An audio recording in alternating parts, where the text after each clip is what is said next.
Hi, David Martin with EmpowerMax Performance Coaching Systems, bringing you a brief little message. And that is this: how to convert the negative into positive. In this short message, what I want to say is this: you have to understand that when people say, oh, don't be negative, right? Or some people will say, hey, you just have to look at the positive side of things.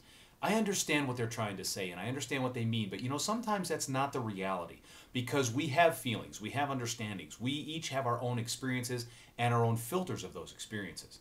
But once you understand something, I want you to keep this in the back of your mind. First of all, without one, you wouldn't have the other.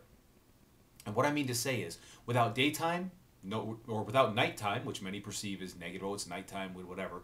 Without nighttime, there's no daytime. Without happiness, or without sadness, no happiness. Without failure, there's no success. You have to have both sides. It's one of the universal laws of nature. Without the bad, you don't have the good. It's the yin-yang or the yang. You've got to have two sides, right? It's just one of the... There are physical laws and there are man-made laws, but then there's universal laws, which you can't... There's always another side. So what I invite you to do in this particular, with this idea, is simply this. Understand that, whether you're dealing with the financial crisis or a personal crisis or whatever else is going on in the world, but remember, you can do two things. You can sit there and accept it and say, oh, it's just negative and that's it. Or you can look for the benefit. And the way to do that is to ask yourself, what's good about this? What's good about this situation? Well, if nothing's good about it, then, you're going to get that answer if you say nothing. But you say, what could be good about this situation? Or you can ask yourself a really empowering question, and that is, what am I supposed to learn here? With this situation, what am I supposed to learn? That's a very awesome question, and believe me, it works, because if you ask yourself consistently enough that question, what am I supposed to learn? You're going to learn from it. Your mind is going to give you the answers, because your brain will answer the question that you ask it. Now, quick little thing, it's basically reframing the situation. A little reframe, sorry about that. A little reframe I did a couple years ago, where when the gas prices went from like $1.40 up to $3 something. It was back in 2005, I think, and the gas prices were in the mid $3 from $1.50 or $1.40. And where I live, there's a lot of drunk people, a lot of DUIs on the road, and we're not talking 2 or 3 DUIs. People have 10 and 12 and 15.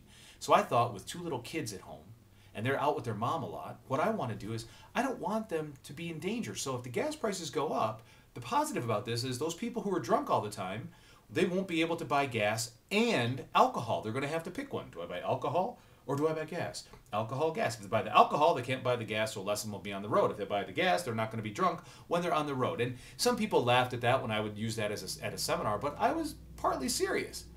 And in a non-scientific study, when we hit, I thought it was $5 a gallon. So I was kind of teaching people how you can reframe gas prices increasing as a positive. And I said $5 a gallon is what I believe is going to hit. But when it hit $4 a gallon here in Albuquerque, New Mexico, or just about $4 a gallon, and this is not a scientific study, but basically you read in the newspapers that the DUIs were down by approximately 50%. Now, is that due to my theory? I don't know. My hallucination is it could be. But the point is, I didn't walk around stressed out about it because, again, it's one of those uncontrollable variables. So what I want to do is understand how to find the positive in that, right? So without going into a whole bunch of other stuff, we could just remember, no sadness, no happiness, right? You don't know the other. You know nighttime, no daytime, right? No yin, no yang, right? No failure, no success. That's the bottom line. There's got to be two sides, but how you view it and how you look at it is going to make the biggest difference. This is David Martin, reminding you to visit www.empowermax.com. Keep coming back, review the videos, review the blog post. If you haven't, head on right about, I think it's over here, maybe a little bit up there, but it's on this side over here.